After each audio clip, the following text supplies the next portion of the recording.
ಪ್ರಭಾವ ಒಬ್ಬ ಮಾಜಿ ಪ್ರಧಾನಿಯಾಗಿ ಇದ್ದೇ ಇದೆ. ಅವ್ರು ಎಲ್ಲೆಲ್ಲಿ ಅಪೇಕ್ಷೆ ಪಡ್ತಾರೆ ಎಲ್ಲ ಕಡೆ ನಾನು ಬರ್ತೀನಿ ಅನ್ನೋ ಮಾತನ್ನ ನನ್ನ ಜೊತೆನೆ ಖುದ್ದಾಗಿ ಮಾತನಾಡಿದ್ದಾರೆ.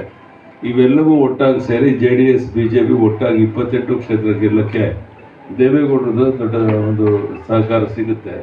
ಅದು ಸಹ ದೊಡ್ಡ ಶಕ್ತಿ ನಮಗೆ. ದೇವೇಗೌಡರು ಮಾಜಿ ಪ್ರಧಾನಿಯಾಗಿ ಅವ್ರು ಮಾಡಿರುವಂಥ ಒಳ್ಳೆ ಕೆಲಸ ಜನಕ್ಕೆ ಮೆಚ್ಚುಗೆ ಆಗಿದೆ. ಅದು ಸಹ ನಮಗೆ ಹೆಚ್ಚು ಅನುಕೂಲ ಆಗುತ್ತೆ. BJP JDS ಹೊಂದಾಣಿಕೆನೂ ಬಹಳ ಅನುಕೂಲ ಆಗುತ್ತೆ. ಧನ್ಯವಾದಗಳು. ಚಿತ್ರದುರ್ಗದ ಗೊಂದಲ ಬಗೆಹರಿಯುತ್ತಾ? ಏನೂ ಗೊಂದಲ ಇಲ್ಲ. ಬೇರೆ ಯಾವುದೋ ಕಾರಣಕ್ಕೆ ಸೀಟ್ ಅನೌನ್ಸ್ ಆಗಿಲ್ಲ. ನಾಳೆ ಬಹುಶಃ ಸೀಟ್ ಅನೌನ್ಸ್ ಆಗುತ್ತೆ. ಮಾತಾಡ್ತೀನಿ, ಸುಮಲತಾ ಅವ್ರ ಜೊತೆ ಮಾತಾಡ್ತೀನಿ. ಎಲ್ಲರೂ ಸಮಾಧಾನ ಮಾಡಿಸ್ಕೊಂಡು ಮುಂದೆ ಹೋಗುವಂಥ ಪ್ರಯತ್ನ ಮಾಡ್ತೀನಿ. ಕಾಂಗ್ರೆಸ್ನಲ್ಲಿ KH ಮುನಿಯಪ್ಪ ಕುಟುಂಬಕ್ಕೆ ಟಿಕೆಟ್ ಕೊಟ್ಟರೆ ನಾವು ರಾಜೀನಾಮೆ ಕೊಡ್ತೀವಿ ಅಂತ ಈಗಾಗಲೇ ಶಾಸಕರು.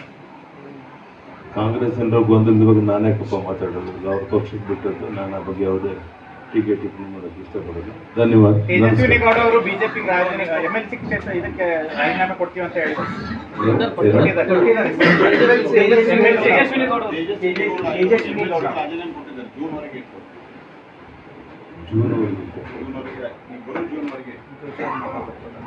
ಗೊತ್ತಿಲ್ಲಪ್ಪ ವಿಚಾರ. ಪಕ್ಷಕ್ಕೂ ರಾಜೀನಾಮೆ ಕೊಡ್ತಾ ಇದ್ದಾರೆ. ಬಹಳ ಸಂತೋಷ. ಇಷ್ಟು ದಿವಸ ಅವರು ಸ್ಥಾನಮಾನ ಕೊಟ್ಟಿದ್ದು ಉಪಕಾರ ತೀರಿಸ್ತಾ ಇದ್ದಾರೆ. ಒಳ್ಳೇದಾಗಲಿ ಅವರಿಗೆ.